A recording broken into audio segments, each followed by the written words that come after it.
Selamat datang di Riset Pasar Mingguan dari Fullerton Markets. Mari kita selami tren dan wawasan pasar terbaru.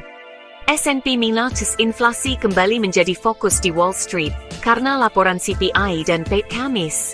Minggu ini dapat menentukan apakah Fed akan memangkas suku bunga pada bulan September.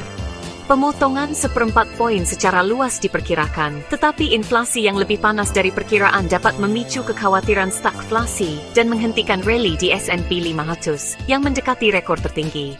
Kelemahan musiman bulan Agustus, valuasi pasar yang tinggi, dan risiko geopolitik, termasuk tarif, pembicaraan AS Rusia, dan tenggat waktu perdagangan Tiongkok menambah kekhawatiran volatilitas. Independensi The Fed juga berada di bawah pengawasan setelah Presiden Trump memecat kepala BLS, menominasikan gubernur The Fed yang berpotensi dovish, dan terus menekan Ketua Powell. Pasar ditutup lebih tinggi minggu ini, tetapi ahli strategi memperingatkan bahwa penurunan 5% masih mungkin terjadi sebelum musim panas berakhir. SPX USD pada grafik harian. Penembusan S&P 500 di atas 6160, zona resistensi yang sudah lama ada, telah mengubah level ini menjadi support kritis. Selama harga tetap di atasnya, tren bullish tetap utuh. Penurunan kembali di bawah 6150 dapat menandakan penembusan yang gagal dan memicu penarikan yang lebih dalam. Dengan data ekonomi utama di depan, zona ini akan menjadi medan perang utama pasar. Bitcoin. Siklus harga 4 tahun Bitcoin yang bersejarah, yang didorong oleh peristiwa halving, mungkin akan berakhir karena investor institusional, ETF Bitcoin Spot, dan regulasi yang lebih ramah membentuk kembali pasar. Dalam siklus sebelumnya, harga tertinggi baru datang 12-18 bulan setelah halving, diikuti oleh penurunan 70-80%. Namun pada tahun 2024, Bitcoin mencapai rekor tertinggi sebelum halving, didorong oleh permintaan ETF. Para ahli mengatakan penurunan di masa depan kemungkinan akan lebih kecil, 30-50%, karena pemegang jangka panjang dan arus masuk institusional. Kondisi makro dan regulasi yang mendukung dapat menjaga volatilitas tetap rendah, dan jika Bitcoin berkinerja baik pada tahun 2026, siklus klasik dapat dianggap rusak. BTC USD pada grafik harian.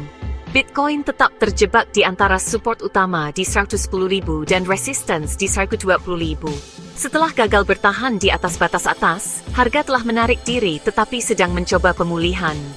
Penembusan di atas 120 dapat membuka jalan menuju level tertinggi baru, sementara penurunan di bawah 110 akan menggeser momentum ke arah penjual.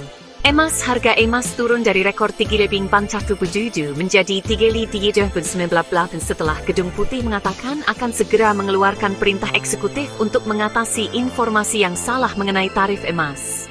Penurunan ini mengikuti kekhawatiran dari Asosiasi Logam Mulia Swiss, yang memperingatkan bahwa tarif 39% AS atas ekspor Swiss dapat merugikan perdagangan emas global. Bea Cukai AS baru-baru ini mengklarifikasi bahwa batangan emas 1 kg dan 100 ounce dari negara manapun, termasuk Swiss, penyuling emas terbesar di dunia, tidak dikecualikan dari tarif ini, menimbulkan kekhawatiran atas terganggunya aliran emas internasional. XAU USD pada grafik harian, emas tetap dalam konsolidasi, dengan resistance kunci di 3430 dan support kuat di gigiring Najwuspo. Harga telah berulang kali menguji batas atas tanpa menembusnya, menunjukkan tekanan jual yang kuat. Penembusan yang menentukan di atas 3430 dapat memicu rally bullish, sementara penurunan di bawah 3170 akan mengubah bias menjadi bearish. Tetap ikuti kami saat kami menyelami lebih dalam pergeseran pasar ini dan potensi dampaknya di masa depan. Kami adalah Fullerton Markets.